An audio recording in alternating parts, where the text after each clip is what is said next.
Bem, amigos, amigas, camaradas, boa noite a todos vocês. Professores que me antecederam, certamente disseram a vocês a natureza desse curso, que é o curso de Introdução ao Marxismo, e, portanto, é bastante elementar, né? Ele dá, assim, os conceitos fundamentais para que se possa avançar para aprofundamentos posteriores, que são o curso 2, o curso 3, e depois, acima do curso 3, um conjunto de atividades teóricas que o partido sempre realiza, ou pela Escola João Amazonas, ou pela Fundação Maurício Grabois, né? Eu vejo aqui camaradas que já fizeram umas 800 vezes esse curso, né, Elza? Então, então é isso, para entender que os assuntos que nós tratamos aqui, na verdade, são assuntos que têm certa complexidade, mas aqui a gente simplifica, para a gente começar, então, né? Esse curso aí, ele equivaleria, assim, a meu ver, ao curso fundamental da escola formal, né? Em que você trata dos rudimentos. Bom, então, eu estou tendo aí a gentil ajuda do nosso camarada Igor Luca para tratar dos slides, porque é um troço que eu não aprendi, não vou aprender, então eu tenho que me juntar com os caras que sabem, né? Tá? E assim como a Silvia me ajudou a montar a apresentação. E tentou me ajudar na apresentação aqui, mas foi em vão, né? Então o Luca entrou aí para me salvar. Vamos lá, mestre?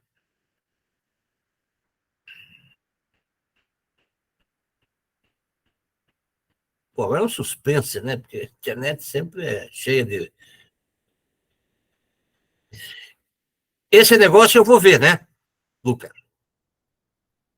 Eu vou ver a sequência aqui, né? Muito bem, então vamos lá. Já falei que nós vamos discutir hoje um pouco o socialismo como necessidade histórica, a quarta aula do nosso curso de introdução ao marxismo. Vamos lá.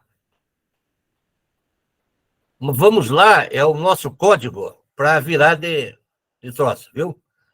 Eu digo assim, que na verdade... Eu entendi metodicamente. Não dá para habilitar ali o modo de slide interativo, daí o Manfredini pode mexer também, se ele quiser? Não. Ih, dá confusão. Deixa com o Luca lá, que o Igor porque senão eu vou mexer aqui e posso dar rolo. É que a gente está normalmente muito envolvido com todo o rame-rame do dia a dia, né? E, então, uma discussão sobre o socialismo nos aproxima, ou nos aproxima, ou nos faz ter uma incursão naquilo que é utopia. Utopia aqui usado no sentido de ideal, não é isso? Dos revolucionários, né? Que é justamente a ideia estratégica de construção de uma nova sociedade, de uma sociedade democrática, soberana, justa, que é a sociedade socialista que existe em função dos interesses da maioria da população, que são as massas de trabalhadores e trabalhadoras, não é isso? Vamos lá? Agora, aqui, então, começando, o que o Marx e o Engels fizeram no Manifesto do Partido Comunista de 1848? Eles não inventaram o socialismo, eles sistematizaram ideias a partir da exaustiva análise do capitalismo, a qual o Marx dedicou mais de 10 anos, mais dos últimos 10 anos da sua vida, né, e dali concluíram pela solução do socialismo aos males do capitalismo. Então, eles sistematizaram isso e apresentaram pela primeira vez no Manifesto de 1848, uma tarefa que lhes foi atribuída pela Associação Internacional dos Trabalhadores, a primeira internacional. Vamos? Então, ali elas ganham um corpo científico, né? Um corpo científico ao qual Marx e Engels chegaram tomando por base a filosofia clássica alemã, a economia política inglesa e o movimento socialista francês. Algumas coisas que eu vou colocar ao longo dessa nossa conversa, vocês já viram na aula de Estado de Classe e de Filosofia. Isso que eu acabei de falar, por exemplo, são as três partes que deram origem ao marxismo, nas quais o Marx e Engels se basearam, né, para estudar criticamente a filosofia, a economia e o movimento socialista e formar, aí não só o socialismo, mas a sua produção teórica, que veio a se chamar marxismo, contra a vontade do Marx, que não queria que se chamasse marxismo, porque ele não era personalista. Mas, enfim, resolveram chamar. Vamos? Então, e aí Engels tem uma frase importante, dizendo, nesse sentido, que o socialismo é a expressão teórica do movimento proletário, capaz de infundir-lhe ao movimento proletário a consciência das condições da natureza da sua própria ação. Quer dizer, analisando o movimento operário, o papel estrutural da classe operária, dos trabalhadores de modo geral, né, é daí que vem digamos assim, uma elaboração teórica em cima dessa experiência. E se os operários, os trabalhadores de modo geral, se apropriam desse conhecimento, eles ficam em melhores condições para compreender a sua função na sociedade e a sua função, inclusive, no processo de transformação, os seus interesses estruturais. É a ideia da classe em si e da classe para si. A classe em si é a classe dos trabalhadores absolutamente espontânea, que eu sempre digo, a turma que vai jogar futebol e tomar cachaça no boteco. Entende? Agora, a classe para si é aquela que entendeu a sua função na sociedade, o seu papel em todo o processo social, a começar pelo processo produtivo, e é capaz de perceber o caminho para a superação das dificuldades. Essa é a classe para si. Vamos lá? Vamos ver um negócio que vocês já devem ter visto. O capitalismo, ele advém, o socialismo advém, né, de contradições no seio do capitalismo, que ele, capitalismo, não consegue resolver. Ele tem que terminar para que essas contradições se resolvam. Eu vou deixar, assim, muito sumariamente, para vocês, 4 delas. Primeiro, o trabalho e o capital. Né? O capital, que detém a propriedade dos meios de produção, né? E para meio de produção. As fábricas, o transporte, a matéria-prima, as máquinas, etc. E para botar tudo isso em funcionamento e gerar riqueza, ele contrata ou aluga a força de trabalho da classe operária. Então, essa é uma contradição fundamental. A outra contradição é a produção social e a apropriação privada.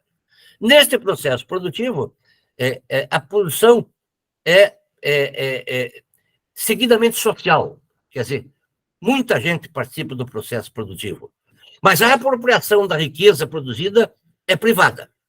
De quem?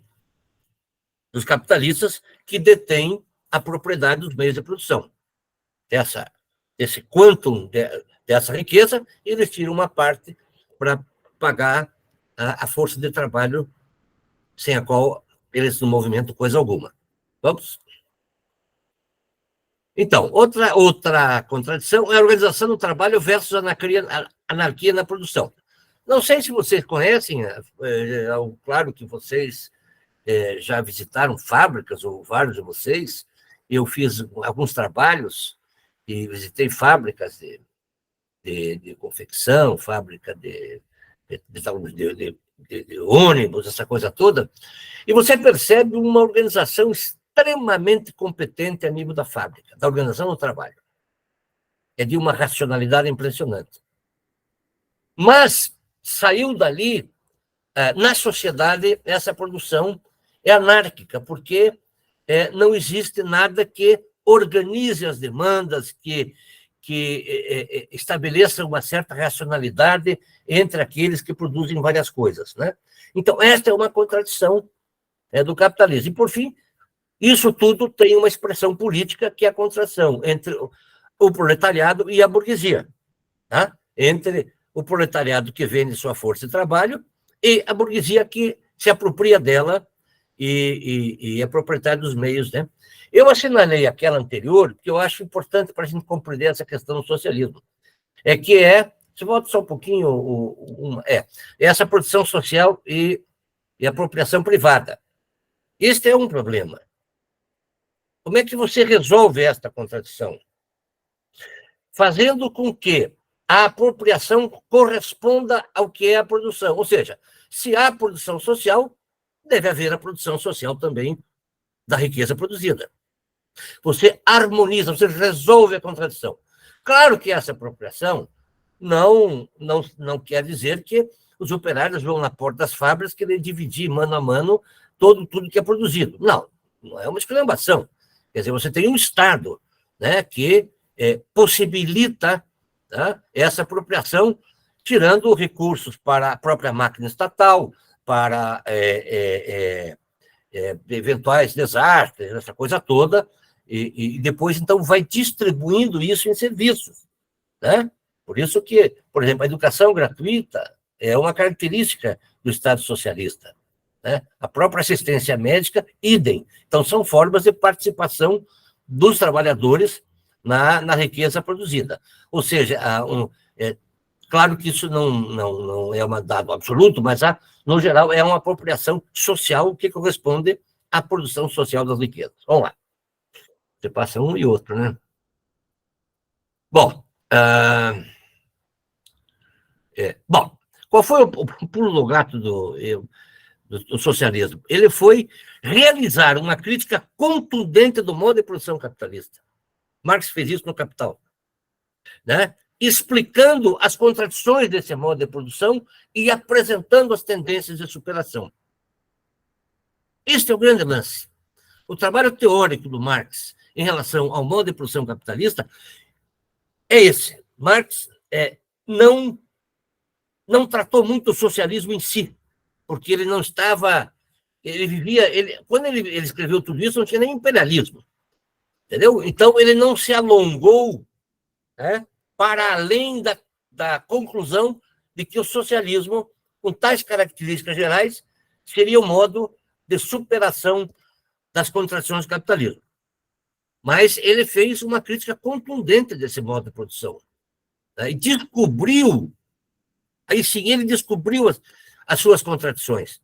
E, ao descobrir as contradições e examinar tudo isso, ele chegou à conclusão que o socialismo seria a saída para a crise capitalista. Vamos lá. Vamos? Bom, mas o que eu queria dizer é o seguinte: antes de Marx e Engels, existia uma ideia socialista. O socialismo não existiu a partir de Marx e Engels, não é isso? Ele existiu já no final do século XVIII e pelo menos até os anos 40 do século XIX, porque a Revolução Francesa, que é a Revolução Burguesa, contra a monarquia e a nobreza, ela utilizou, para tanto, a grande massa da sociedade, que eram formada, então, pelos camponeses, apresentando, obviamente, propostas, acolhendo propostas de interesse dessas amplas massas. Mas depois ela não cumpriu a palavra, assim, para falar bem no popular, e começou a criar um certo grau de insatisfação. E surgiram, então, em reação a isso, um conjunto de ideias, né? Um conjunto de ideias de teor socialista, de teor anticapitalista, né? E que Engels chamaria depois do socialismo utópico. Tá? Mas qual era o problema do socialismo utópico? Utópico porque era inalcançável, né? Tem usado nesse sentido. Porque os socialistas utópicos não conseguiam explicar as contradições do capitalismo, não conseguiam entender direito como é que eram e explicá-las, né? E achavam que era possível, por isso, acabar com a exploração e a injustiça sem acabar com o capitalismo. Eles queriam torná-lo mais humano. Tá? Claro, eu estou fazendo aqui uma simplificação, me entendam, né? Mas esta é a ideia geral do tal socialismo utópico, né? Que surgiu por parte de vários políticos e vários pessoas de pensamento teórico naquela época, né? Mas, deixa eu ver o próximo aí, deixa eu imaginar qual é. 3 desses se destacaram.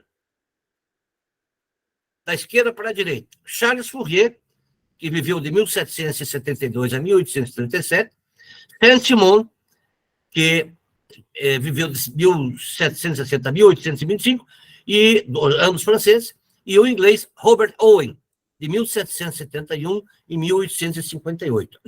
Esses foram, assim, as principais figuras, muito elogiadas pelo Engels naquele livro do socialismo utópico ao socialismo científico. Marx e Engels tinham uma grande consideração por esses pensadores que trabalharam dentro de limitações de experiência e teoria, né?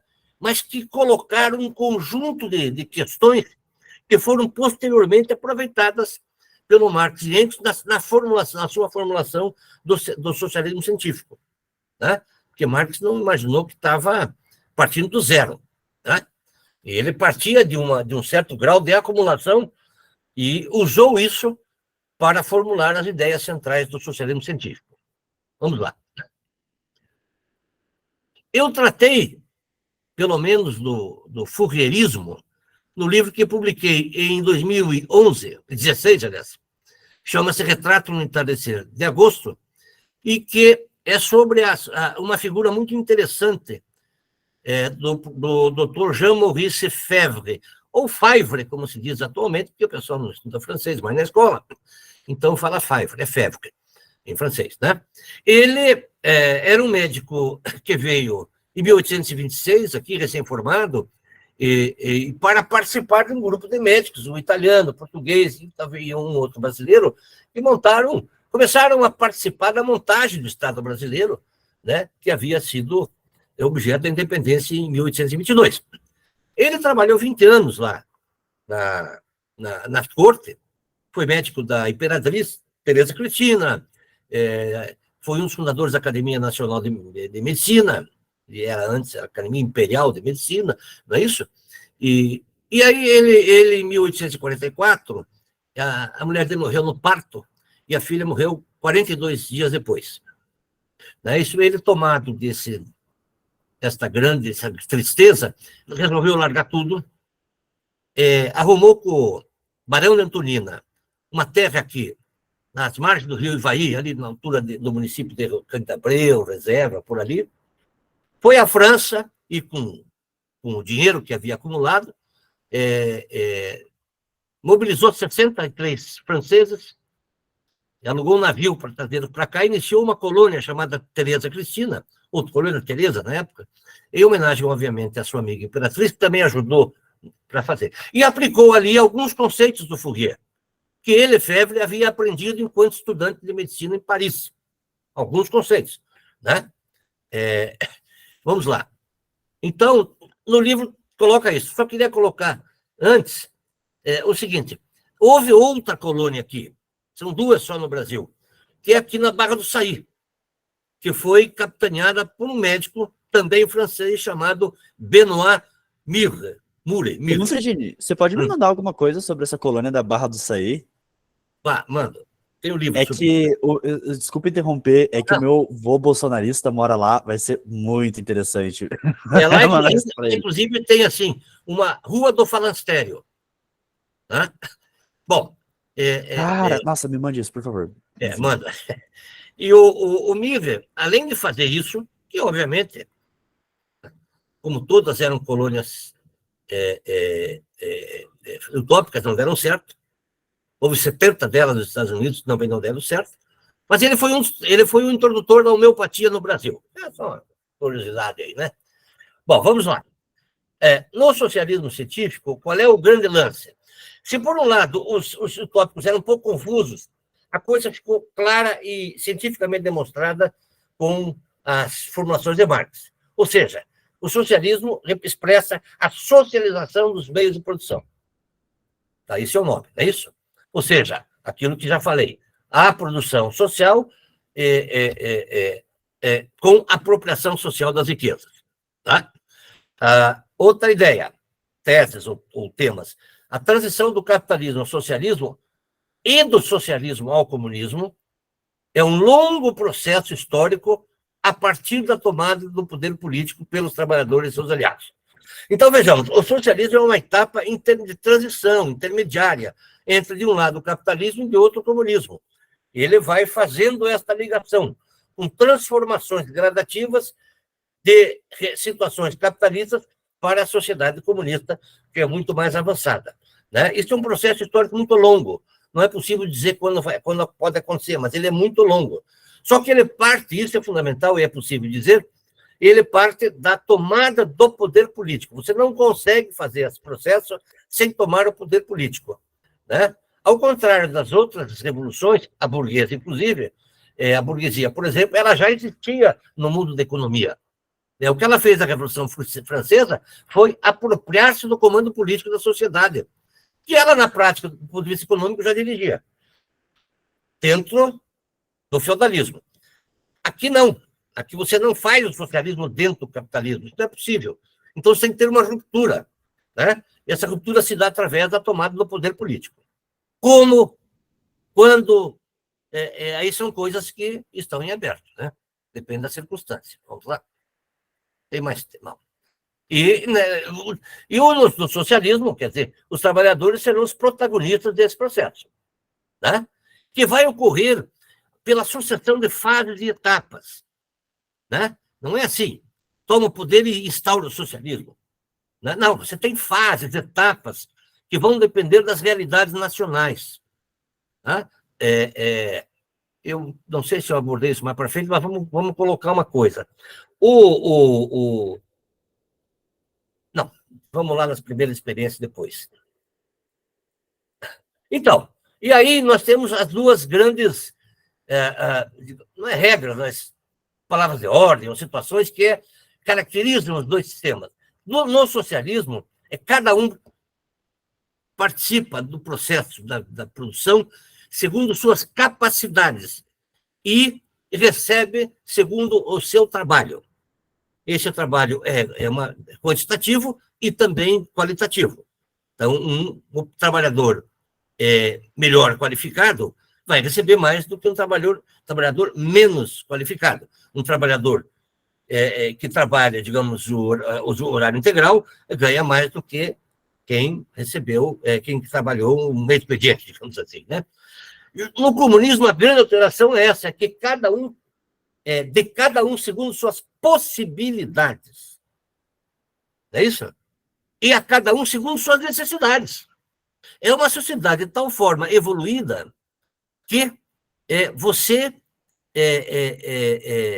não regula a tua participação na obtenção da riqueza pelo trabalho que aportou, mas pela tua necessidade.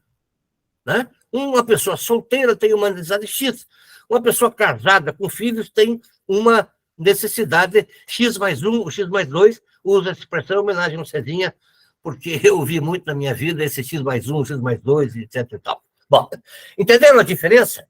Esse é o lance. Né?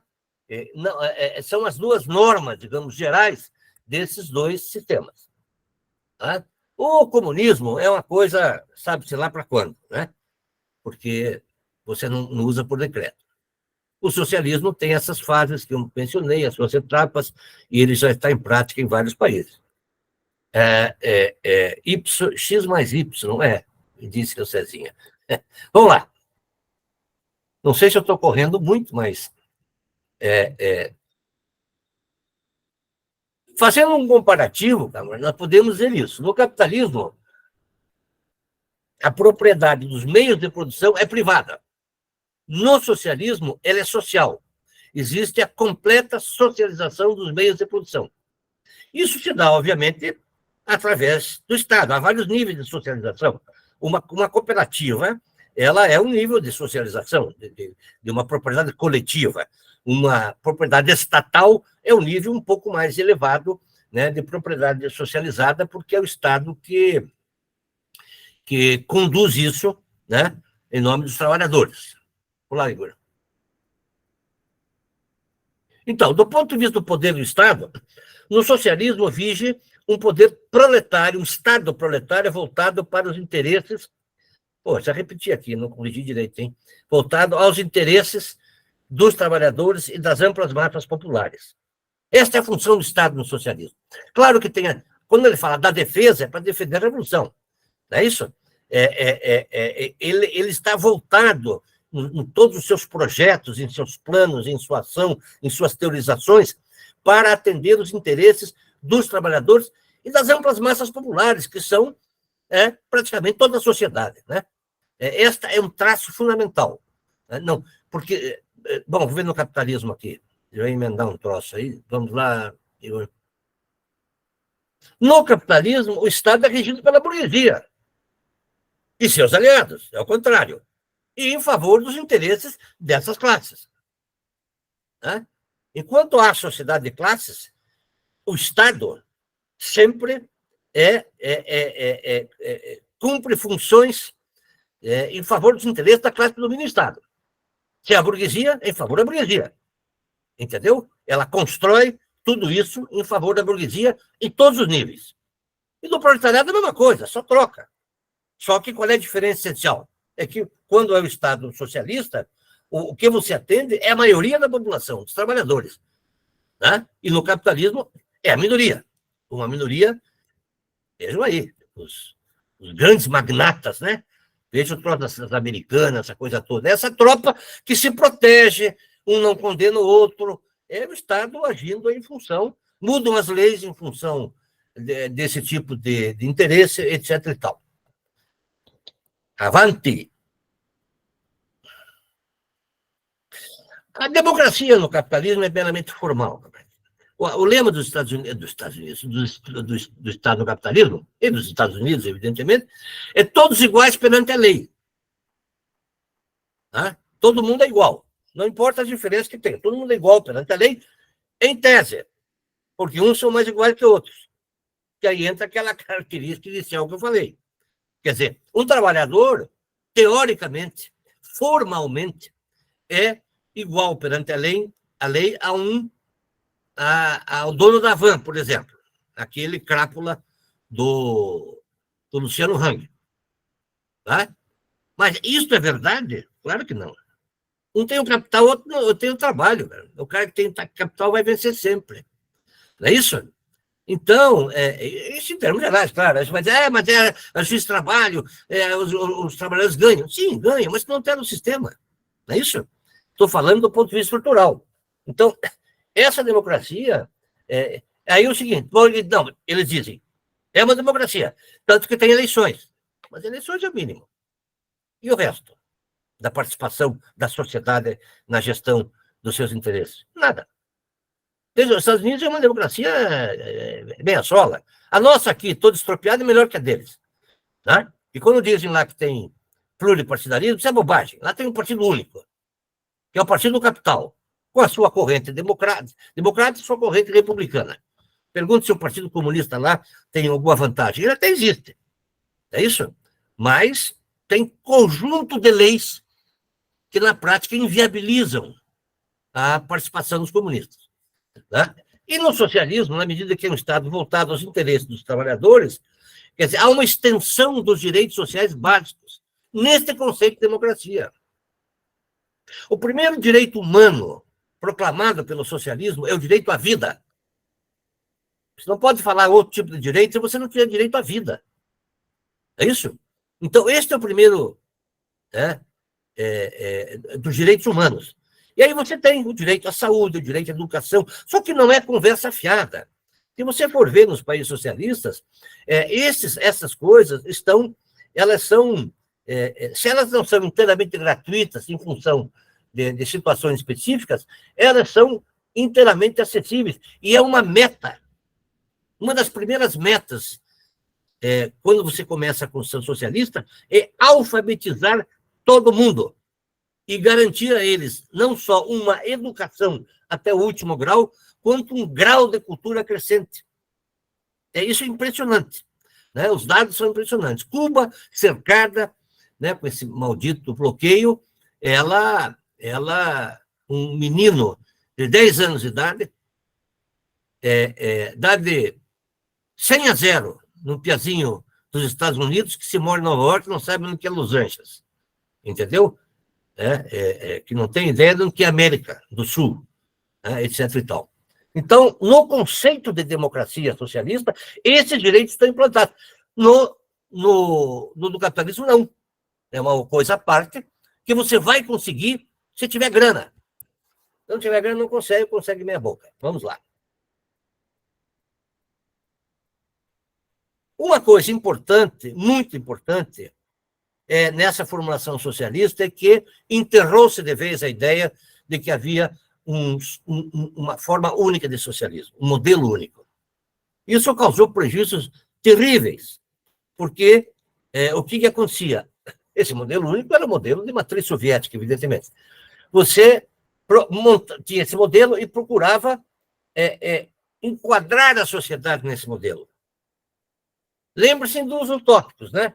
Eles bolavam aqueles sistemas deles e queriam enquadrar a sociedade nesse esquema, não dá certo. Dessa forma, digamos assim, né? Isso acabou. A versão contemporânea, nesse aspecto do modelo socialista, ela não trabalha mais com a ideia de modelo único, mas um modelo que parte de princípios gerais do socialismo aplicados a realidades específicas de cada país e, portanto, com resultados particulares de cada país. Não é isso? Vocês vejam, eles tentaram fazer, com essa história de modelo único, instaurar uma cultura da Rússia, da União Soviética, numa ilha tropical como Cuba. Aquele moralismo eslavo, aquela coisa terrível. Como é que pode, né? Num país tropical, que é aquela exclamação toda que nós conhecemos, inclusive no Brasil. Não deu certo. Não deu certo. Isso criou problema e eles acabaram depois com esse troço. Vamos lá.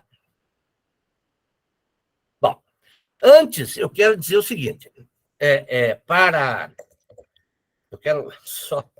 Eu deixei passar uma coisa que eu tinha colocado aqui, que é o seguinte. A ideia do Fourier... É bom estudar o Fourier, viu? É bom ler. Ele é um sujeito fantástico. Ele era filho de uma família de comerciantes. Ele, muito tempo da vida, ele passou vendendo tecidos. Era uma família de Lyon, na França. Ele passou vendendo tecidos. Veja como eram as coisas, né? Ao longo da França. E estudou, e era um visionário. Então, o que diz o Fourier? Estou tirando desse livrinho, que é o meu, viu? Estou fazendo um merchandising aqui. A humanidade deve estar agrupada por comunidades, que chamam-se falancérios. Não é isso? Esses falancérios deveriam reunir 400 famílias. E era uma construção em U, né? Onde havia galerias, pátios internos, jardins, galpões, salas comunais, oficinas, hospedarias, refeitórios coletivos, etc. Tal. É tudo que uma comunidade precisa, né? Então, a área teatro, áreas lúdicas, não é isso? Ali, diz o Fourier, não haveria explorados nem exploradores.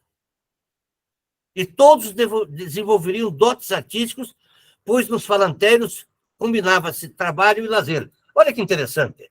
Ele buscava acabar com a ideia de explorar os exploradores. É uma ideia socialista. É muito interessante.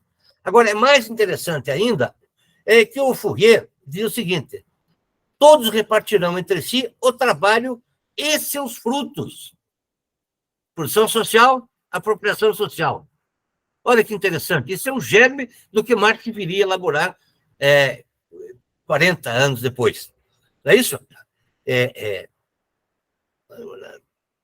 Olha, homens e mulheres seriam iguais.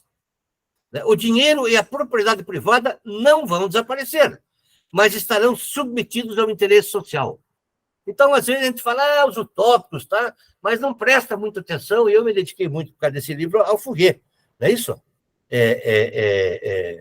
Olha aqui, ele garantia a quadruplicação da riqueza do falancério só com a liberação da maioria das mulheres das tarefas domésticas, que seriam simplificadas. Quer dizer, o Fourier foi um precursor da luta pela emancipação da mulher. Ele dizia, em vez de 300 fogões para cozinhar e de 300 donas de casa, existirão apenas 4 ou 5 grandes lares para a preparação das 7 refeições diárias a serem servidas nos refeitórios coletivos. Então, liberava, né, as mulheres para isso aí. Mas o Fourier também era um cara esquisito. Ele tinha a sua digamos, a sua mente criativa, às vezes era muito fantasiosa. Veja aqui. Ele dizia, e escrevia, né, que o mundo duraria exatamente 80 mil anos. Ele era chegado, não estamos aqui num curso de futurismo, mas é bom colocar um pouco esses antecedentes do socialismo. Ele achava, ele tinha uma certa propensão a dar números das coisas, né? Então, o mundo duraria exatamente 80 mil anos. E, neste período, a alma humana, certamente, transmigraria entre a Terra e outros planetas 810 vezes e teria 1.626 existências. Então, é uma coisa... Não tem nada a ver com Marx, né? O ser humano, com longevidade espichada para a média de 144 anos, né? Ele viria a nascer-lhe um terceiro braço. E ocorreria o surgimento de uma aurora boreal que, alterando o clima e produzindo um ácido cítrico peculiar, transformaria a água dos oceanos em limonada. Então, é interessante essa questão. Mas, enfim, dado este interregno aí, vamos às vitórias e derrotas do tal socialismo. Né? Aqui temos a grande figura, né? A grande figura do século XX, Vladimir Ilyich Ulyanov, conhecido como Lenin, que deu tal contribuição ao marxismo que seu nome foi anexado à doutrina. Acho que na minha opinião, foi uma coisa do Stalin que o Lenin não toparia, que o Lenin também não era muito afim dessas coisas, né? Vamos lá.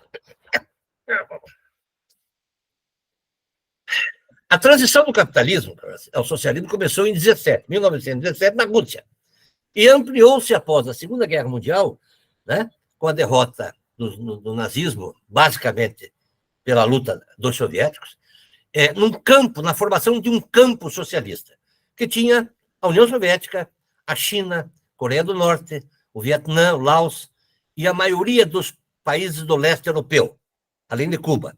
No leste europeu tinha a Polônia, Hungria, a Alemanha, que foi dividida, né, a Tchecoslováquia, a Bulgária, a Albânia, Iugoslávia. Não é isso?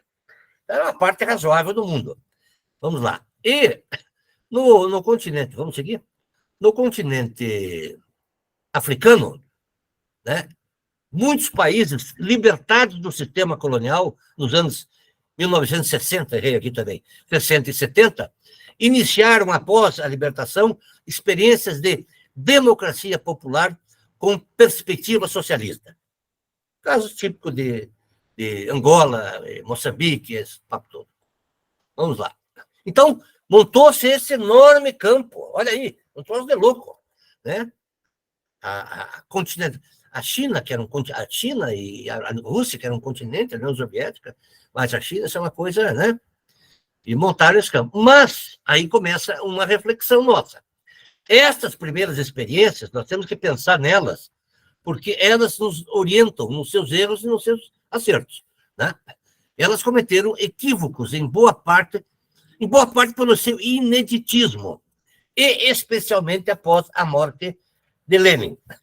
Vejam que o Lussurdo, nesse livrinho aqui, Fuga da História, ele diz aqui o seguinte, será que eu coloquei? Eu coloquei aqui, olha, né? Bom, vamos lá. É que eu ia colocar, não ia colocar, acabei colocando. O que aconteceu? Houve uma estagnação relativa da teoria marxista, que, assim, não conseguiu acompanhar, como deveria, a evolução dos cenários políticos, geopolíticos, econômicos, etc. e tal. Né? A partir de 1960, houve um insuficiente desenvolvimento econômico. Quer dizer, com essa estagnação teórica,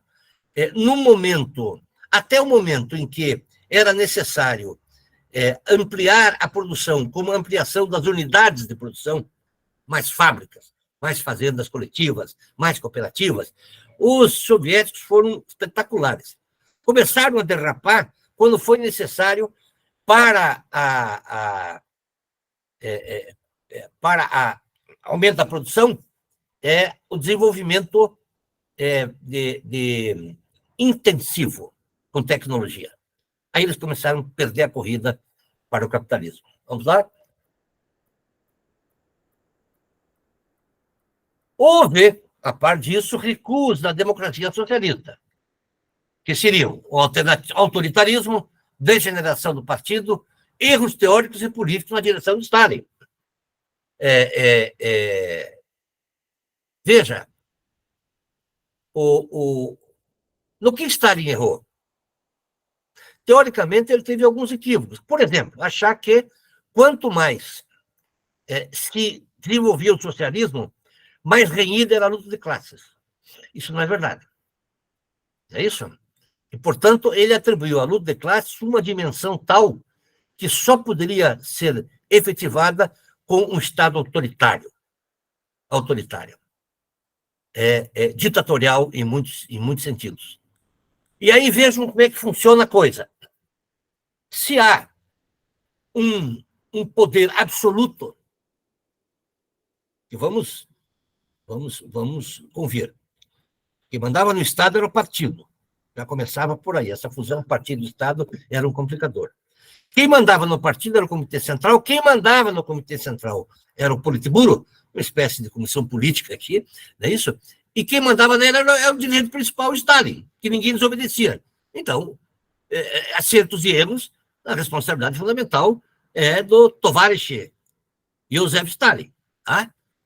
Não é perseguição, Stalin, mas tem que ter uma visão. Então, quando você tem este poder absoluto, o que se transmite com ideias absolutas, muitas delas dogmáticas, o que você cria? A passividade da sociedade. O medo de dizer coisas para não ser preso, não perder o emprego. Né? E, do ponto de vista teórico, o medo de avançar em elaborações teóricas que não estejam de acordo com a cartilha do poder. Como é que você quer que a teoria se desenvolva? Não vai se desenvolver. Ela vai estagnar. Ela vai virar um meio de propaganda, né? Através dos manuaizinhos. Eu tenho aqui manual de material dialético, escambau. Né?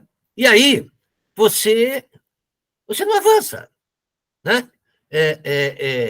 Eu estive na Albânia, que, digamos assim, era um modelo, era uma cópia, assim, mais radicalizada do stalinismo, e estive visitando, Silvia, você que é professora, um Instituto Pedagógico de Girocastra, que é uma cidade no sul, muito bonita, uma cidade de pedras, onde nasceu, inclusive, Eder Roger. E aí, conversando com os cabras lá, com o intérprete, evidentemente, eu perguntei do Piaget, eles não sabiam quem era Piaget. Sabe o que é isso? Pedagogos não sabem sobre um dos grandes pedagogos do século XX. Por quê? Porque não estava no índice. Quem que eles seguiam? Um cara soviético, que agora me falha o nome, né? Que era o declarado oficialmente o pedagogo do regime. Vygotsky?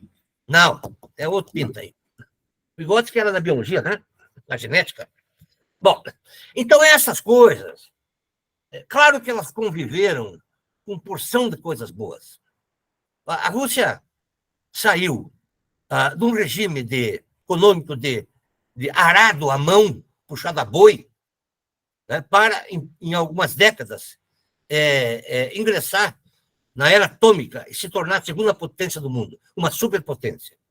E isso tendo perdido 20 milhões, no mínimo, de cidadãos para lutar e derrotar o nazismo, contra o nazismo e derrotá-lo. E ter perdido na Guerra Civil, onde foi invadida por 14 potências estrangeiras, mais alguns milhões. Então, foi uma coisa extraordinária, inusitada na história da humanidade. É preciso que você diga isso. Né? Aqueles operários e aquele campesinato tosco, ignorante, foi todo educado. Todo educado. Obras publicadas aos milhões. A edição não era que nem aqui no Brasil, 3 mil, 4 mil. Eram milhões de obras da literatura universal e da própria literatura russa e soviética. Então, eles tiveram um avanço extraordinário. Estavam ganhando a corrida espacial dos Estados Unidos. Foram os primeiros caras a mandar o Gagarin, um homem para... Então, teve isso, e depois teve essas questões que eu acabei de dizer que eram recuos à democracia. Né? Essas coisas todas, elas estão...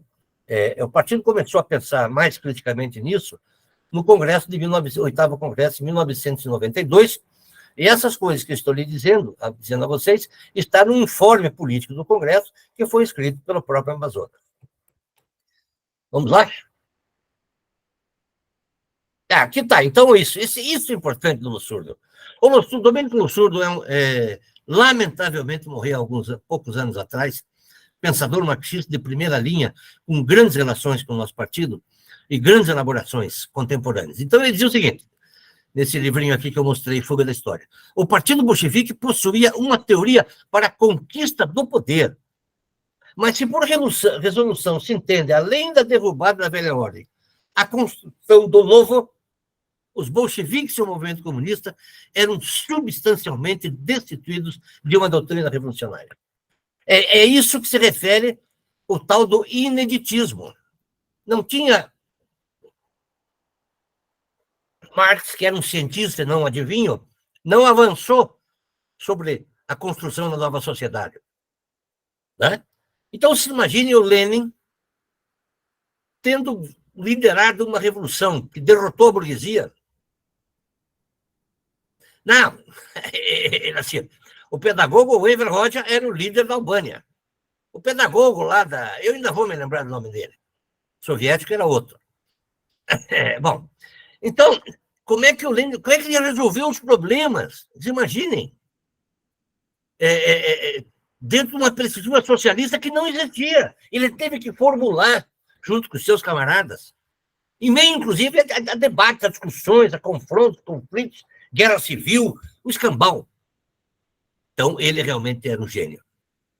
E a turma não tinha. Porque quando se fez a Revolução na China, ou em Cuba, ou no Vietnã, você tinha algo atrás, né, para pensar. Lá não tinha. Então, isto deu origem a uma série de equívocos. Uma série de equívocos ao longo do processo. Né? Agora, se há um estado de quase inanição teórica, como é que essa teoria revolucionária da nova sociedade poderia ser desenvolvida? Mais difícil. Vamos. Os soviéticos passaram a ter funções só homologatórias. O processo de burocratização no sistema soviético fez com que os soviéticos eram conselhos formados por soldados, operários, camponeses, marinheiros, o povo. O povo se organizava nesses conselhos que lá chamavam-se soviéticos, né? E que tiveram um papel fundamental no processo revolucionário. Eles fizeram a revolução. Leiam lá 10 dias que abalaram o mundo, do John Reed, que vocês veem como é que decidiu esse processo. Aí, com o tempo, eles foram sendo apenas homologatórios de decisões que vinham de cima. Perderam este poder revolucionário de protagonismo. Isso burocratizou e atrasou o processo. Não é isso? As repressões políticas, já falamos, né? Ambiente de temor, passividade diante de erros cometidos, né? E a dificuldade do desenvolvimento econômico intensivo. Vamos lá? Bom, as lições, eu já falei, não há modelo único. Não há passagem direta do capitalismo ao socialismo. Há um longo caminho de transição. Isto os chineses deixaram muito claro. Há um longo caminho de transição do capitalismo ao socialismo, e depois do socialismo ao comunismo. Não é isso? Na primeira etapa do socialismo, há uma convivência da propriedade social com a propriedade privada dos meios de produção. Quando nós falarmos da China, nós já vamos ver melhor isso aí.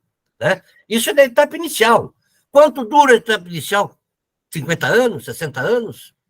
E, assim, viram o quê? Porque na visão que eu propriamente tinha, junto com meus camaradas lá nos anos 60, início dos anos 70, era o seguinte: nós vamos derrubar a ditadura e já vamos imediatamente instaurar o socialismo e já vamos fazer uma industrialização socialista e a reforma agrária e a coletivização. Não é assim. A vida mostrou que não é assim. Vamos lá? A passagem do socialismo exige a tomada do poder, já vimos isso, né? E uma coisa fundamental que é isso, que a teoria revolucionária tem que ser estudada e desenvolvida com ampla participação de intelectuais. Vocês sabem que, para a formulação do programa socialista nosso, o partido consultou vários intelectuais que não eram do partido. Não é isso? Entre os quais o Luiz Gonzaga Beluso. Claro, não era economista do Guedes, né? Mas ele compartilhou essa ideia sobre um programa socialista para o Brasil com vários intelectuais. Entendeu? Não foi um troço que lá reuniu-se o Renato, o Walter, sei lá mais quem, e bolou isso aí. Não. Eles tiveram, claro, digamos, um princípio, tá? E foram discutindo e enriquecendo, e deu. Num primeiro programa socialista em 2009, que foi atualizado aí uns 2, 3 anos atrás, né? Então, você tem que ter essa participação, porque são os intelectuais que trabalham justamente com as ideias, que elaboram, que refletem, são capazes, então, de observar criticamente a realidade e, a partir daí, formular opiniões, formular caminhos, é isso? Então, e aí você vai construindo a teoria revolucionária. Vamos.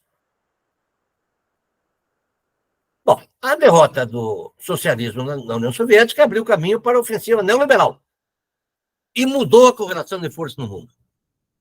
Né? Então, quando eu disse a vocês que instalou-se o campo socialista, ele era muito grande. Quando houve a debate da União Soviética e junto todo o leste europeu, o capital venceu. Isso foi uma vitória do capital. Portanto, uma vitória do trabalho e do socialismo. Né? E aí, então, o capital veio com tudo. Já não tinha mais aquele obstáculo, né? Que era da União Soviética, China, o leste europeu, etc. Então, ele veio com tudo, né? Com a sua ofensiva neoliberal. Caiu matando. Então, a luta do socialismo em nossos dias, atualizando, é marcada pela luta contra o neoliberalismo, né? Que é uma forma do capitalismo nessas circunstâncias, com sentido anticapitalista e pela resistência ativa ao imperialismo, com centralidade na questão nacional. Esse é um preceito fundamental. Tá? A questão nacional, Silvia, nós precisamos um dia fazer uma discussão sobre isso na formação. Ela teve e tem e terá, por muito tempo, uma dimensão crucial, estratégica. Não foi muito levado em conta. Né? E determinou, em boa parte, foi o que determinou a queda do socialismo nos países do leste. Onde o socialismo entrou por seu modelo único, em alguns países com a força armada que lutava contra o nazismo, caso da Polônia, por exemplo, caso da Tchecoslováquia, da Alemanha Oriental, da Iugoslávia, né? Não levando em conta o apreço pela questão nacional das massas de trabalhadores desses partidos. A Polônia, por exemplo, tinha uma disputa com os russos que vinha de muito antes, né? Quando ela pertencia uma parte à Rússia, outra parte à Prússia, que era uma parte da Alemanha, e o Império Austro-Húngaro. Né? Então, ela tinha uma aversão pelos russos. E Augusto entrou lá e todo mundo teve que falar russo e escambau. Então, a questão da guerra do Vietnã, a grande motivação da guerra do Vietnã foi a questão nacional, de vencer os seus invasores. Né? A questão de Cuba foi a questão nacional. Né? A questão fundamental, teve um monte de outras. Mas por quê? Era de acabar com Cuba como o bordel dos Estados Unidos, local de jogatina de milionários. A China, a mesma coisa. Ela passou 150 anos sendo explorada pelos ingleses, é isso? Devastada. E é muito firme é muito visível, é muito forte a dimensão nacional. Então, ela assume, sobretudo, quando existe a globalização, uma questão central. E os nossos amigos do Partido dos Trabalhadores não entendem direito assim. Eles sempre tiveram uma ligação mais com a questão social, muito bem, mas subestimaram muito, e acho que até hoje subestimam, a questão nacional. Vamos lá. Então, agora nós vamos entrar, visto todo esse, uma das primeiras experiências, vamos estar, poderia ser assim, o pulo do gato chinês, mas botamos aí o novo caminho chinês. Olha a China aí, olha o socialismo aí. Não é o socialismo da miséria. É isso? Não é o socialismo das filas, etc. e tal. O que aconteceu com a China? Então, os detratores da China e os anticomunistas dizem que isso que vocês estão vendo existe porque a China se tornou capitalista. Bobagem, não se tornou, é um país socialista. Vamos ver. E por ser um país socialista, está como está. Vamos lá? E está assim porque apareceu não, existia desde. Tomou o poder, chegou ao poder, este chinês aqui, que é o Deng Xiaoping, tá? que em 1900 assumiu o poder depois de Mao Tse-tung, quando Mao Tse-tung morreu em 76. No Congresso do Partido de 1979, houve uma mudança da tese da luta de classes para a desenvolvimento das forças produtivas como objeto fundamental do socialismo. Acho que nós já falamos um pouco nisso. As primeiras experiências diziam isso. O fundamental é a luta de classes, destruir a burguesia. Entendeu? Destruir a burguesia, onde quer ela esteja, seja na cultura, na educação, na economia, etc. E tal. Esse é o grande lance. A Albânia usou isso, um negócio maluco. Né? E outra ideia era que a questão central do socialismo era desenvolver as forças produtivas, isso se tratando, obviamente, dos países pouco desenvolvidos ou em desenvolvimento, como é o caso do Brasil, como é o caso que era da China, né? Quando houve a Revolução. Então, isso é uma coisa fundamental, houve uma mudança de rumo. Os chineses, capitaneados pelo Deng Xiaoping, eles trocaram o paradigma de construção socialista. Os chineses não têm 5.000 anos de história de graça. Quando, não sei se anos 40, fim dos anos 20, anos 30, a orientação da Internacional Socialista, que mandava nos partidos, era de que a revolução deveria ser mais ou menos como houve na Rússia. Uma grande luta urbana de operários. Muito bem. Mao Tse-tung sacou que isso não daria certo na China, porque a China tinha 90% da população morando no campo. Então, a revolução tinha que ser no campo, com os camponeses, sendo a força principal.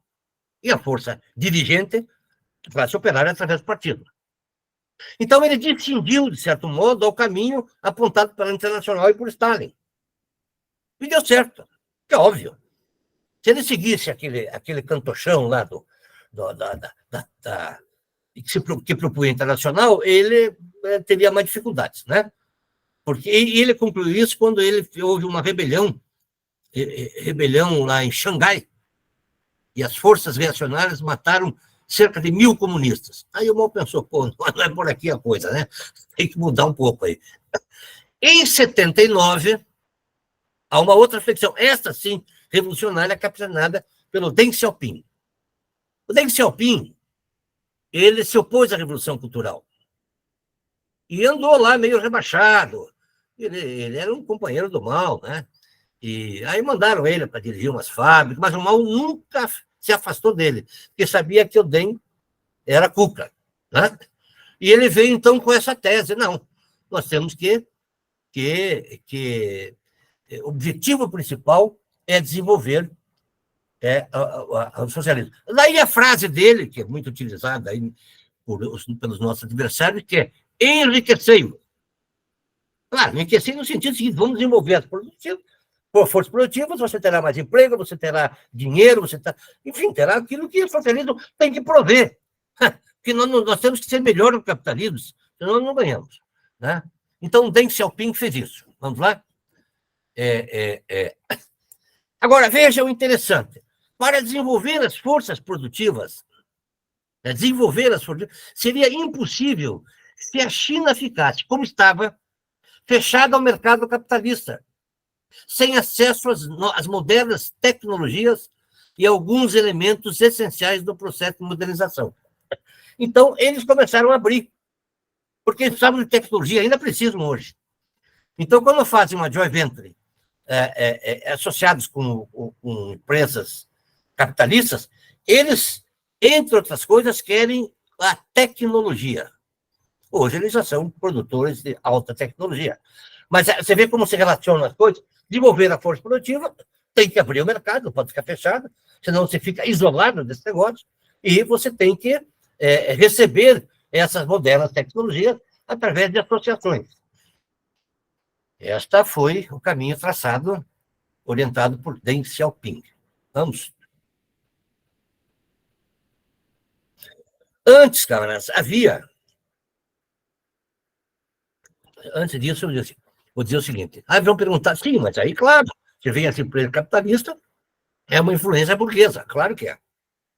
Deng Xiaoping dizia o seguinte, para você ter oxigênio e refrigerar o cômodo, você tem que abrir a janela. Se você abre a janela, vai entrar ar e vai entrar mosquito, pernilongo, escambau. Mas vamos ver, tentando matar os pernilongos, etc. Tal. Então ele dizia isso, quer dizer, claro que você tem uma incursão burguesa, daí tem os milionários chineses, né? Mas isso é um preço a pagar, né, pelo desenvolvimento, por exemplo, que a China está tendo, em que você tem um Estado socialista, né?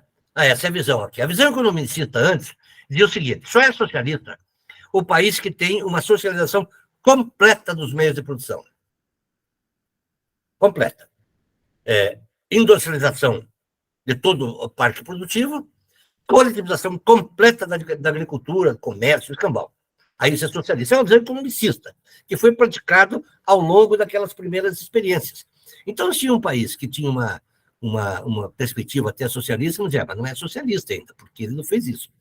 Essa visão foi substituída por uma visão política, que define o socialismo politicamente, embora também do ponto de vista econômico, mas com essa perspectiva do Estado socialista. Então, ele é o país socialista porque tem um Estado socialista, solidamente organizado, que comanda uma economia socialista, né, mas também outros modos de produção, como o capitalista privado, né, o capitalismo de Estado, o cooperativismo, não é isso? E um conjunto de outros modos que na China interior tem isso lá. E que coloca esses modos de produção a favor do processo de construção socialista. Vou dar um exemplo recente. A China acabou com o ensino privado. Agora é tudo público. Isto é um avanço de uma realidade capitalista, em que você tinha empreendedores da educação, que, portanto, queriam lucro, a uma educação pública, entendeu? Dirigida pelo Estado. Né? Então, este é um exemplo. Então, eu acho que, sobretudo na gestão do Xi Jinping, nós estamos vendo avanços no sentido de ampliar, né, a socialização e também do ponto de vista cultural, né, de ideias, de valores, etc. e tal. Então, não há que se assustar com as grandes empresas chinesas ou com a abertura que a China dá para que a turma vá produzir lá. Por exemplo, eu visitei fábricas, uma fábrica de confecção aí em Capanema, que o cara me disse, olha, agora eu faço confecções de alto nível, porque o basicão mesmo eu compro da China. Compro milhares a $1.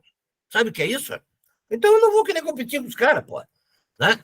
Então é um pouco isso, quer dizer, os chineses têm esta perspectiva de ampliação, volte e meia você vê no noticiário, em que de restrições ao poder privado, de impostos, ou uma restrição outra.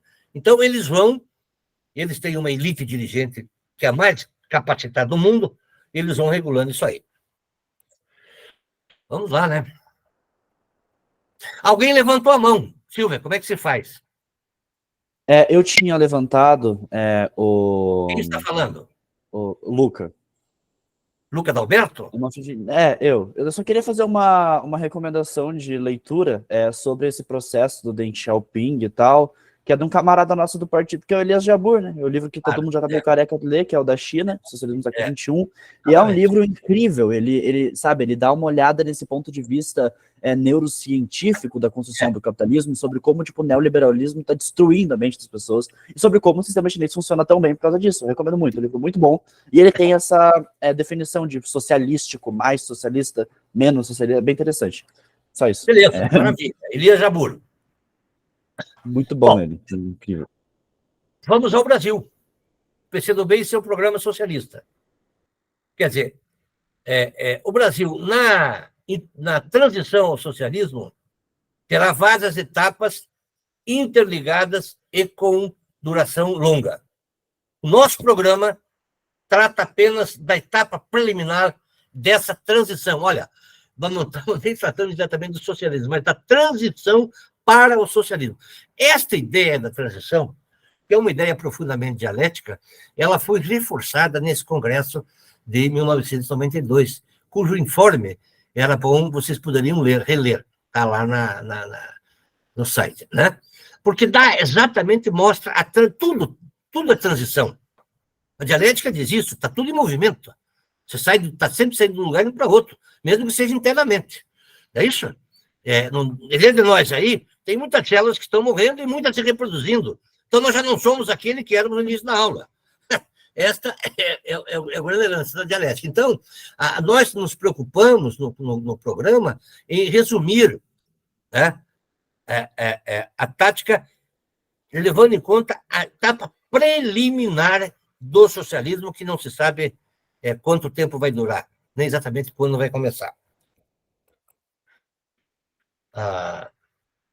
Quer dizer, o programa do partido identifica o Brasil como um país capitalista de desenvolvimento médio, de tipo dependente, com o poder hegemonizado pela burguesia. Esta é a constatação. É em cima dela que nós vamos construir o edifício de um programa socialista. Né? O capitalismo dependente, para vocês terem uma ideia, geram deformações estruturais, restando muitas tarefas democráticas e nacionais. Quando o capitalismo chegou a se implantar no país, assim como força hegemônica, ele já era tardio. Ele já tinha se implantado há quase um século na Europa. Um século, né? Porque a Revolução Francesa foi no fim do século XVIII. Né? E já tinha até passado para a fase imperialista. Então, ele, quando chegou aqui, ele não conseguia, por ser tardio, né, resolver uma série de tarefas democráticas e nacionais que a burguesia, no início, já havia resolvido. Mas esta burguesia do capital dependente era fraca e dependente muito do capital internacional. Então, ela não foi capaz de concluir essas tarefas democráticas. Por exemplo, a reforma agrária. É isso? Então, essas tarefas que são de cunho capitalista e que não foram realizadas aqui, porque o capitalismo chegou aqui tardiamente e a sua classe dominante, a burguesia, era fraca, elas fazem essas medidas, integram a transição para o socialismo. Então, vamos supor, se os trabalhadores e esses aliados tomam o poder político, eles começam uma transição para o socialismo que começa essa transição com a solução dessas tarefas que a burguesia deixou para trás e que nós temos que resolver. Então, esse conceito é muito interessante. Né? Vamos lá. Né? Então, com isso, o nosso programa visa instaurar no país um terceiro ciclo civilizacional, que é o início da construção socialista. Né? E o partido considera que nós tivemos 2 ciclos. Um primeiro ciclo foi a formação do povo, da nação e do Estado. As lutas pela independência, contra a escravidão e pela República. A República, os mais simplistas dizem, não, a República foi um golpe. O Marechal saiu lá, desembainhou a espada e proclamou. Na verdade, dizem que ele estava muito doente, os republicanos botaram ele num cavalo e disseram, Deodoro, proclama, você é o Marechal, que é uma hora aí, embora ele fosse muito amigo de Dom Pedro. Ele foi lá, aí voltou para a cama. Bobagem, é um processo. teve um processo de discussão entre república e monarquia no país, e que daí, né, teve vários luminares, né, e aí resultou na proclamação, provavelmente nessas circunstâncias. O Manuel Deloro não estava muito bem. Mas, enfim, o que eu quero dizer é que teve um processo, não foi uma quartelada, né? Assim como na escravidão, ela não saiu assim. Ela teve todo um processo de lutas e avanços, né? Ora você libera os nascidos aqui, ora libera os que são mais de 60 anos e tal. Então, foram várias conquistas até chegar no fim e haver a escravidão, que também não foi bondade da princesa Isabel, né? Mas foi resultado de todo esse processo de luta. Fantástico, né? Vamos lá? O segundo ciclo vai da Revolução de 30 até 1980, que é quando a Revolução de 30 foi capitaneada pelo Getúlio, do nacional-desenvolvimentismo, que era justamente digamos assim, a introdução mais firme desse capitalismo aqui, que era a industrialização, a modernização da sociedade, direitos trabalhistas, progresso educacional e cultural. Isso era um programa burguês, mas que não tinha no Brasil, justamente porque o capitalismo que chegou atrasado, né? E mesmo essas questões que eu falei aqui agora, elas não tinham a radicalidade que deveriam ter e que tiveram em países, né, onde o capitalismo chegou, digamos assim, na hora certa, né? Maduro para ser uma classe revolucionária. Porque, entendamos bem, o capitalismo foi, durante um bom tempo, uma classe revolucionária. Ela foi um avanço em relação ao feudalismo que a antecedeu, e, nesse sentido, foi revolucionária. Com o tempo, ele foi se tornando um regime reacionário, já ali por 1850, 1860. Não é isso? Tanto que houve aquelas grandes lutas na Europa, né? Sublevação de quase toda a Europa, essa coisa toda, né? Vamos lá? Eu não sei quanto está o tempo, meu Deus. Silvia. Fique tranquilo, Manfra. 8 horas agora, nós temos um teto de 8h30, mas daí a gente compensa nas intervenções. Não. Nós podemos, assim, quem tiver alguma pergunta, pessoal, levante a mão, a gente vai abrir para 3 perguntas, tá? Por causa do tempo. Então, os 3 primeiros vão poder fazer perguntas ali. Só 3? Para poder depois fazer as considerações finais. Mas fique à vontade. Eu quero propor um número um pouco maior de perguntas, porque acho que ela não contempla. Mas, enfim, na hora nós vamos ver. Vamos pôr em votação, né, Silvio? Você sabe que eu estou falando aqui na democracia socialista? Então, se a turma topar, vamos embora. Se não, paramos. Então, qual é o rumo? O grande lance é o rumo, companheiros. Falou-se muito, o caminho. Eu, no congresso que definiu esse negócio, eu já nem me lembro que data foi, 2015, eu não me lembro. Eu coloquei o seguinte: o fundamental é o rumo, companheiros. É o rumo que nós temos, que é o início da construção socialista. Se nós não tivermos esse rumo, nós vamos bater que nem barata tonta, né? Então, o rumo, estratégia, objetivo maior. E nós vamos, então, voltados para esse rumo, realizando as nossas ações de modo a avançar, dar passos, né, tão largos quanto possível na direção desse rumo. Mas se você não tem estabelecido um caminho, como é que você vai chegar nesse rumo? Aí esse rumo vira uma palavra ao vento. Então você tem, para dar mais concretude ao rumo, que discutir o caminho. Tá? E o caminho apontado pelo nosso programa é o do novo Projeto Nacional de Desenvolvimento, sob a direção dos trabalhadores, um programa anti-imperialista, anti-latifundiário contra a oligarquia financeira. Como é que vocês vão ver? Espero que vocês tenham lido, se não leram, leiam o programa, porque ele é a nossa, como diriam alguns, a nossa Bíblia, né? Ou o nosso Alcorão, ou a nossa Torá, mas porque ele nos orienta. Então, nós temos que entender isso aí. Ele contém um conjunto de... Qual é o lance do programa? O programa é de uma transição com com saltos, com rupturas progressivas. Por exemplo, para você fazer a reforma agrária, você tem que fazer uma ruptura. Pô, é um negócio com essa burguesia agrária fascista, entendeu? É uma ruptura, mas não é o socialismo ainda. Até porque a reforma agrária é uma plataforma burguesa, né? Para você fazer uma série de outras coisas, são rupturas, entendeu? Para você avançar sobre a oligarquia financeira, é uma outra ruptura. Então, é um conjunto de rupturas que você vai realizando segundo lhe permita a correlação de forças, né? Aí você vai avançando. Tem favorável a correlação de forças, você avança mais. Menos favorável, você avança menos, e às vezes até não avança. Então, dependendo da correlação de forças, que é a alma da tática, nós vamos avançando nessas rupturas. Né? Vamos lá. Então, não é um programa reformista, que eu digo assim, não, eu vou eleger os parlamentares aí, o governo Lula vai dar... Não, não é isso. São rupturas que exigem movimento de massa, briga, confronto, não é isso? Para a gente avançar.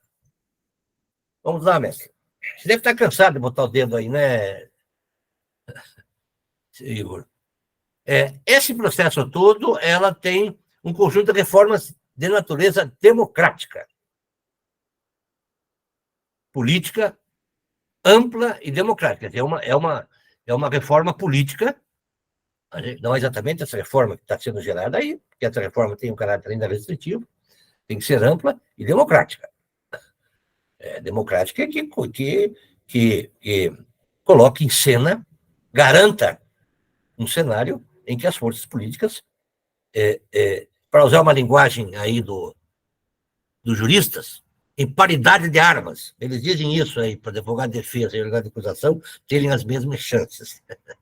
Então, meios de comunicação de massas, é isso, tem que democratizar. O país não pode viver sob o tacão da Rede Globo. Tá? Então, você tem que ter mecanismos que eu não digo nem acabar com a Rede Globo, mas eu digo assim, que contraponham a ela um conjunto de meios. Aí não se fala criar uma outra Globo, uma Globo de esquerda, mas é de criar um conjunto de meios de comunicação que penetra as massas, né? Que vai desde uma rádio comunitária até os blogs, enfim. Né? A reforma da educação pública, como é que é, Silvia? Pública e de qualidade, como é que é, Silvia, a palavra de ordem? Com relação à escola? Educação pública... Gratuita e de qualidade. É isso. Uma reforma tributária progressiva, que também não é bem essa que está passando, porque ela está muito influenciada pelo centrão das elites dominantes, mas é uma reforma tributária que não penalize os pobres, né, e que se coloque para que os ricos paguem impostos, para o imposto, os vários impostos, né? O cara que tem helicóptero hoje, que tem um barco, não paga imposto, entendeu? Vocês vejam só, vejam o caráter de classe do Estado, que nós vimos um pouco antes, não paga imposto. Agora, o Zé Mané, que trabalha lá, que perde 3 horas para chegar ao emprego e voltar para casa, trabalha lá, paga imposto. Então, essa reforma progressiva, imposto sobre herança, sobre as grandes fortunas, porque isso reduz a desigualdade. A desigualdade não pode ser uma palavra de propaganda. Ela tem que ser uma realidade. Como é que você divide o bolo? Alguém tem que perder. E quem vai perder é quem sempre ganhou. Entendeu? E ponto final, pô. Você tem que ter força para fazer isso. Então você vai, né? E a reforma agrária e urbana, que são outras. A reforma urbana é basicamente, né, a apropriação quer dizer, evitar os vazios urbanos, né, o monopólio de terras no meio urbano, essa coisa toda. Vamos lá, professor Igor. E no poder, então, o novo poder é uma república de trabalhadores, democrática e popular. Mas a forma que ela vai assumir não pode ser definida antecipadamente. Então, esse é o lance. Antigamente já se definia tudo, né? Não se sabe como é que vai ser. Como é que vai estar o Brasil quando chegar nesse momento? O mundo nos influencia, né? Tem mais algum aí? Não sei. Tem, Luca. O Igor. Oi, Tá. Manfredini, Programa socialista, fiz a primeira fase da transição ao socialismo, já vimos isso. tá, eu achei que você estava falando comigo, desculpa. Meu Deus. Agora, só de Luca aí São dois Lucas. um é Luca, outro é Igor. Pronto.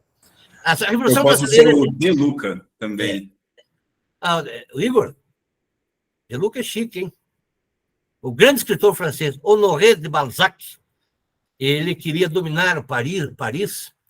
Então, o D era uma partícula como é que é? De status social. Então, ele criou o nome de Honoré de Balzac. Então, você é o Igor de Luca. Né? Chique. A Revolução Brasileira é definida como nacional, democrática e popular e compreende a questão da hegemonia pelas forças sociais, políticas e sociais interessadas. Quer dizer, o poder para essa aí. Acho que é o fim, né, Luca?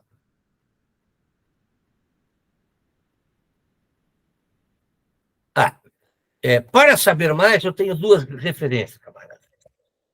Tem um livro do saudoso camarada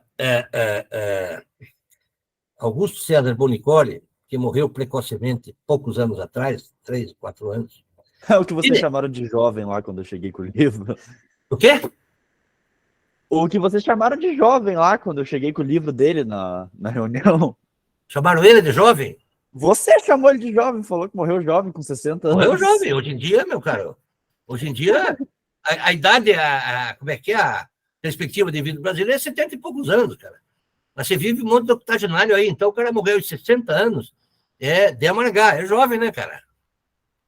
Quando você chegar nessa idade, você vai ver que você ainda será jovem. Menino de tudo, 60 anos, pelo amor de Deus. Olha, esse livro do Bonicoli reúne 34 ensaios críticos e artigos sobre um conjunto de temas da construção socialista, do esquema do partido, de Marx, liberalismo, etc. Então, isso é um livro de referência. Aquele livro que você vai lendo, que nem um romance. Você lê um artigo, reflete, você volta. Né? Outro livro muito interessante, é isso? Esse livro do Lussurdo. O Lussurdo é um pensador fantástico, né? Esse morreu jovem, cara. Você que está reclamando aí, morreu com 60 e poucos anos, pô.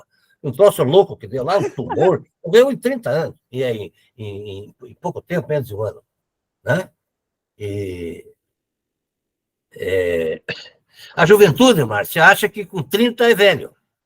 Eu também achava que aos 40, eu já, está chegando aos 40, olha aí que loucura, né? Eu estou com 66, estou fazendo planos. Pois é. Então, o Lussurdo tem várias obras, mas essa fuga da história, por que ela é fundamental? Porque ela trata, né, de uma série de questões relacionadas às primeiras experiências socialistas, e a questão do Stalin, a questão do Lenin, o balanço histórico do socialismo na China, etc. e tal. Faz uma comparação entre a Revolução na China e na Rússia, na União Soviética. Então, ele é outro livro de referência fundamental para quem quiser não só conhecer o socialismo e o marxismo no modo geral. Né? Esse meu livro, obviamente, vocês fazem favor, Retrato no Entardecer de Agosto, é muito interessante. Eu quero recuperar duas questões aí que eu acabei não falando. Rápidos, porque aí acabou. Na visão economicista e dogmática que havia na questão da evolução socialista, tinha-se a seguinte ideia.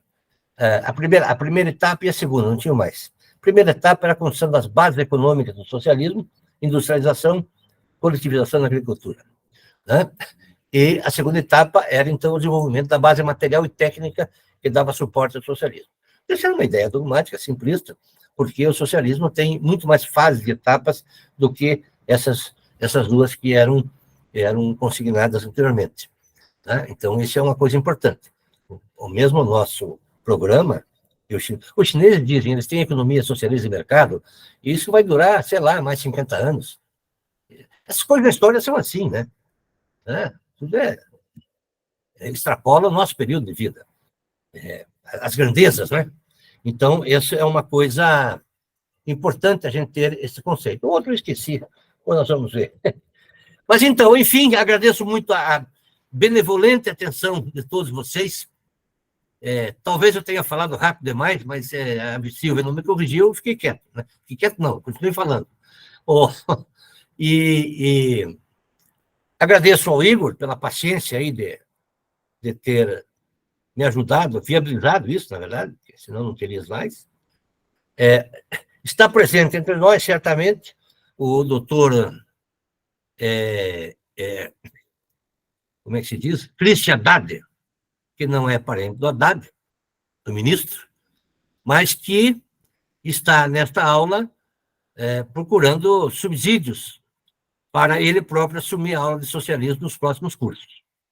É isso? Como a Márcia já tinha feito, já fez uma bela apresentação. Você foi muito aplaudida, viu, Márcia? Você colocou um tom muito interessante, muito versátil, entendeu? Na tua aula, além do conteúdo, evidentemente. O Diego Calegari, que substituiu o Dodô também no estado de classe, foi muito bem. Genival já era da velha guarda, né? Na concepção do Igor já está velho, aí ser jovem, tinha 60 e poucos anos, né? E agora o Abílio é de Londrina, né?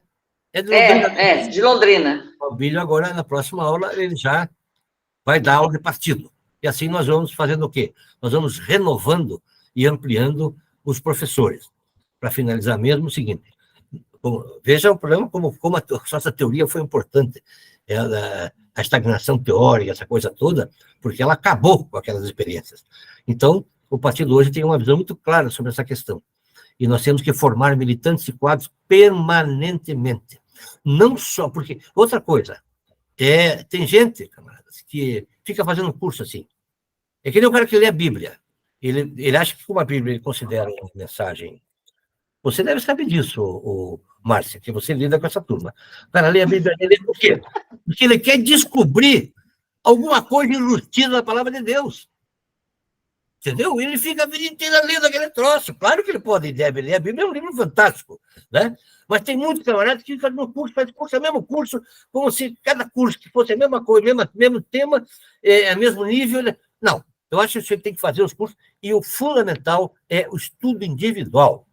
Eu sempre digo, Lenin não teve escolinha do partido, Stalin não teve, nem Mao tiveram escolinha do partido, né? Eles se viraram por si. Lenin, inclusive, era um cara super como é que disciplinado.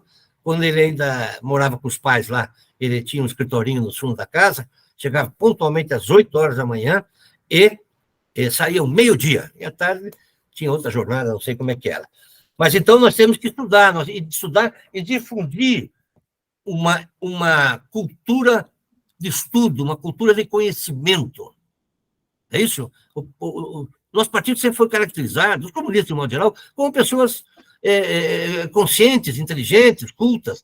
Mas essa coisa houve um rebaixamento em função do próprio rebaixamento da sociedade. Então, nós temos que estudar para tentar imaginar. Nós vamos ter que fazer isso. Esse que é o Renato Rabelo que vai fazer isso. Imaginar quais caminhos nós vamos trilhar daqui para frente. Muito obrigado.